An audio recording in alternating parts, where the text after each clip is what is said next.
น้องกินไข่กินข้าวกับยังไข่กับไข่โอ้กินข้าวกับไข่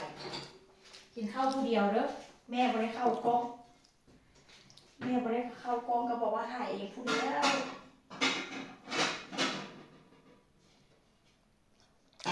กินกับยังเลยลูกกินกับยังเลยปันปะไม่ใช่ปันนะกินขนมปังลูกกินกับขนมปังกินข้าวกับทอดไข่กับขนมปัง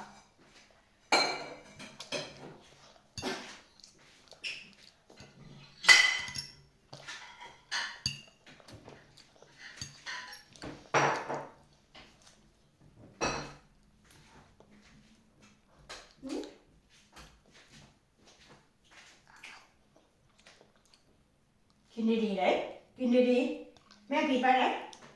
กินดีๆลูกมีส้มอยู่นะ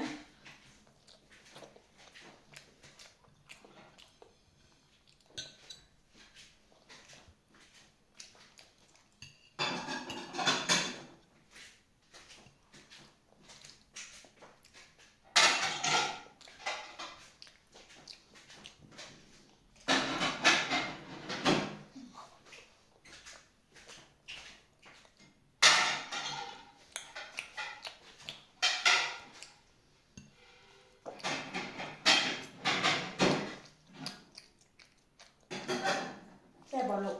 แซ่บ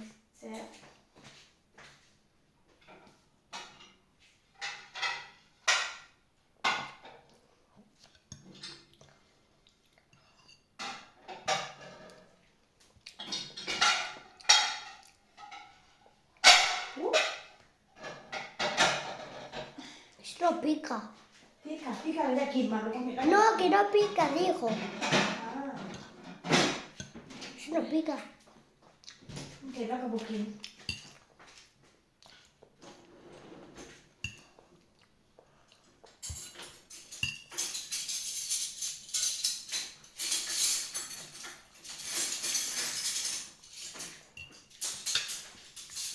เราเป็นแม่แซ่บร้ายเลยสิแซ่บร้ายกินข้าวกับพ่อไข่แม่ก็อยากถ่ายลูกก็อยากถ่าย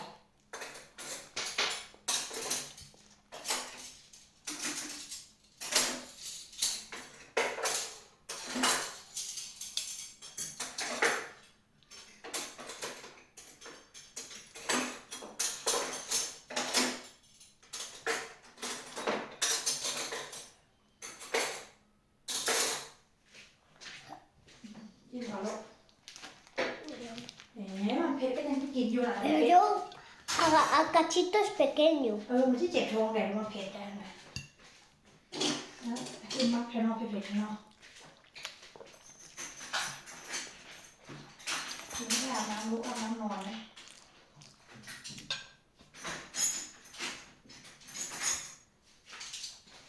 no pica กินไส้กรอกพี่น้องเลยไส้กรอกนี่มันเผ็ดก็ยังกุมกินอยู่นะมันเผ็ดลูกเผ็ดแต่ว่าเผ็ดธรรมดาไม่เผ็ดหลายเผ็ดธรรมดาdéjalo aquí แม่ว่า y lo más cojo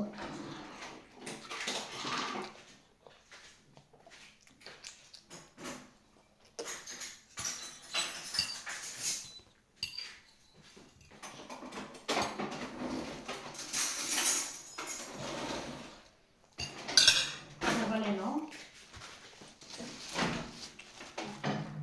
อย่าว่าเลย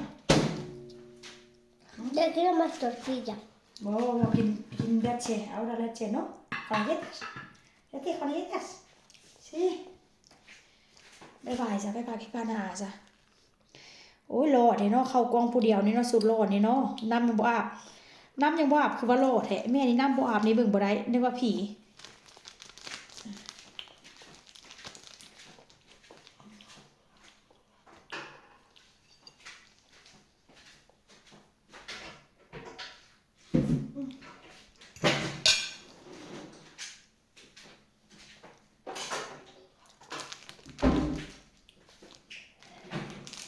โยนจานแล้วเจ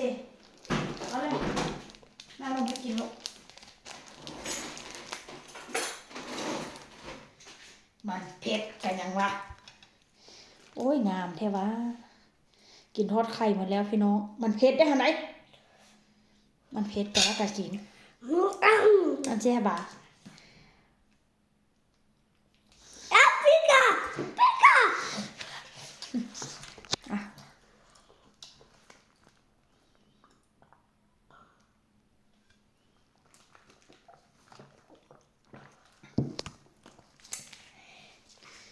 เอาไปเลย